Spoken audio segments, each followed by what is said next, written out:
Hi, I'm Lonnie, or otherwise known as Fresh Air. Welcome to another video from Far North Bushcraft and Survival. Me and my wife were out here near our remote cabin here in south central Alaska, and we were on a snowshoe hike, and I thought I'd stop and make a fire, and I remembered I had a request that I could show on video how to make a fire in the snow. So that's what this video is all about. Stay tuned.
You're probably thinking, well, I can't make a fire here in the snow, but you're about to see that, yeah, you can.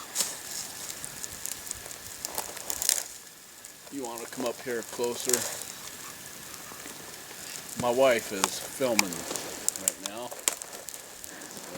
She's my videographer.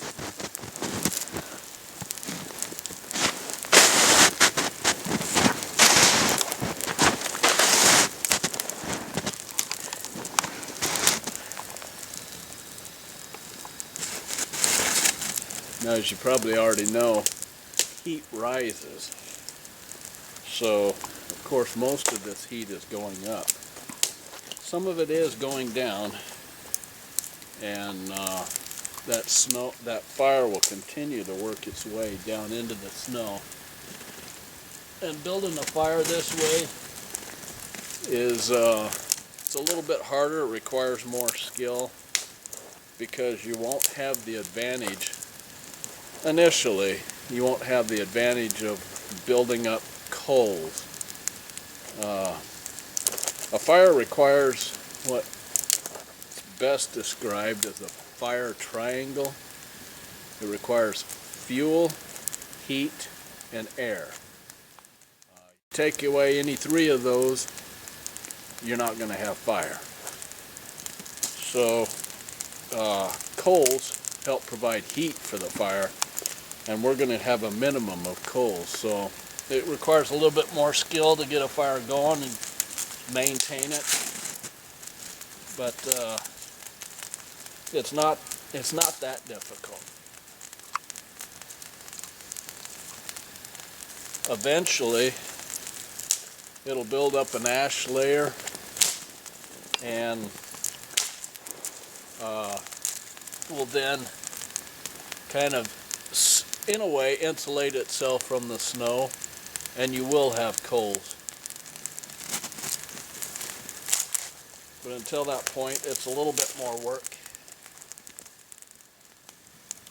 Now, this fire's been going for a full 20 minutes now. As you can see, it's doing very well. It's got a good coal base now.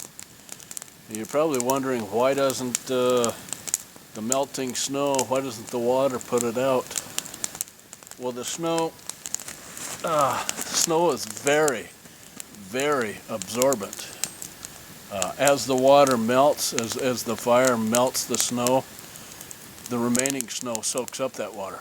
So there's no liquid water here. It all is absorbed into the snow. And if you're just going to make a quick fire for like a lunch, quick snack, or say you didn't carry any water and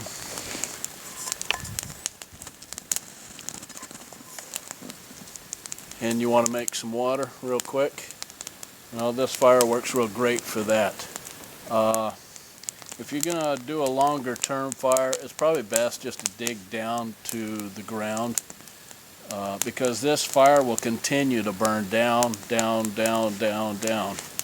The snow here is about 2 feet deep, so eventually this fire would be 2 feet down in a hole, and you couldn't get to it very easy. So you'd have to shovel your way down as the fire burns down. But yeah.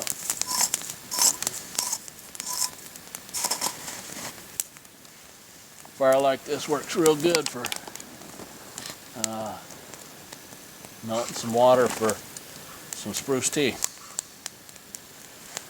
And after this water melts, I'm going to have me some spruce tea. Well, thanks for watching, and we'll see you on the next video.